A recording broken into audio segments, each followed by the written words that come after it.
Hello everyone, আসসালামু আলাইকুম। সবাই কেমন আছেন? আশা করি সবাই ভালো আছেন, সুস্থ থাকুন এই দোয়াই করি। আমি আজকে হাঁসের মাংস রান্না করব। এই শীতের মধ্যে হাঁসের মাংস সাথে ছিটা রুটি আর এমনি রুটি এগুলো দিয়ে খেতে কিন্তু খুবই মজা লাগে। তাই আমি হাঁসের মাংসটা আজকে রেঁধেই ফেলেছি। প্রথমে একটা পেস্ট তৈরি করব। পেস্টের মধ্যে আপনার পেঁয়াজ আর গরম মশলা, ধনিয়ার গুঁড়া আর শুকনো মরিচ এগুলোকে পেস্ট করে নেব। আগের থেকেই আপনার হাঁসের মাংসটা ধুয়ে পরিষ্কার করে নিয়েছি। এখানে আদা রসুন পেস্ট, তারপরে জিরার গুঁড়া, হলুদের গুঁড়া আর ওই পেস্টগুলো দিয়ে আমি ভালোভাবে মেখে নেব। এখানে আমার একটা মিস্টেক হয়ে গেছে। এখানে আমি লবণ দিতে ভুলে গিয়েছিলাম, কারণ এরকম আমি রান্না পারি না, তাই প্রথমবার চেষ্টা করছি রান্নাটা কেমন হয় কি। তো এগুলো ভালোভাবে মাখতে মানে একটুও মনে নেই যে আমি লবণ দিয়েছি কিনা। পরে মনে পড়েছে, সাথে সাথে লবণটা দিয়ে ফেলেছি।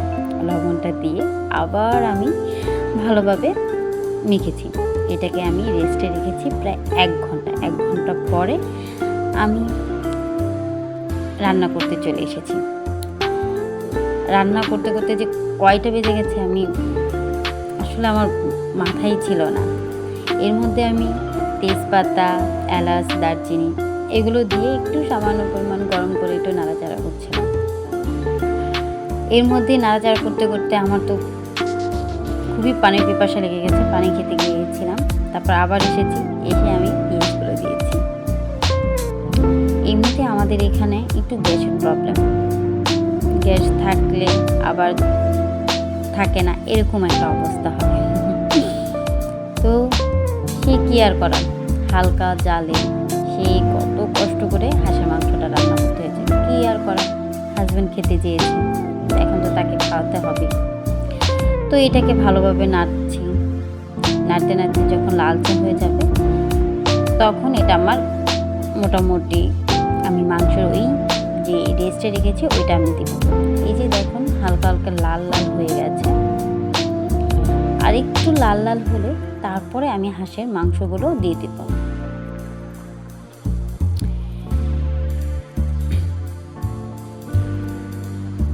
প্রায় হয়েই গিয়েছে।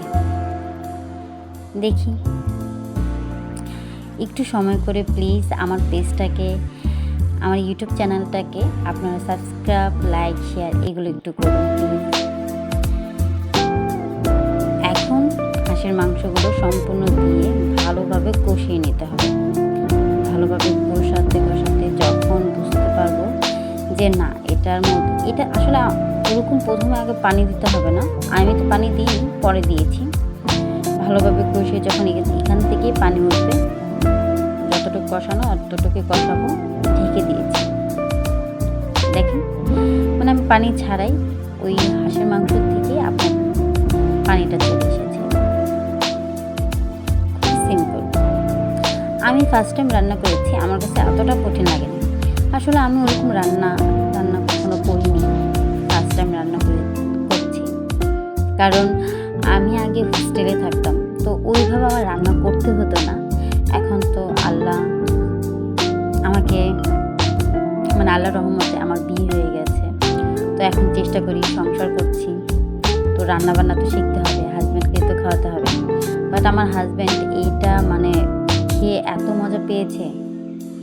আমি এটার মধ্যে একটু শুকনো মরিচের গুঁড়া দিয়েছি। শুকনো মরিচের গুঁড়া দিয়ে ভালোভাবে কষিয়ে নিয়েছি। তারপরে আমি এটার মধ্যে গরম পানি দিয়েছি, ঠান্ডা পানি না, গরম পানি দিয়ে এটাকে ভালোভাবে নেড়ে আবার ঢেকে রাখতে হবে যতক্ষণ না সিদ্ধ হয়।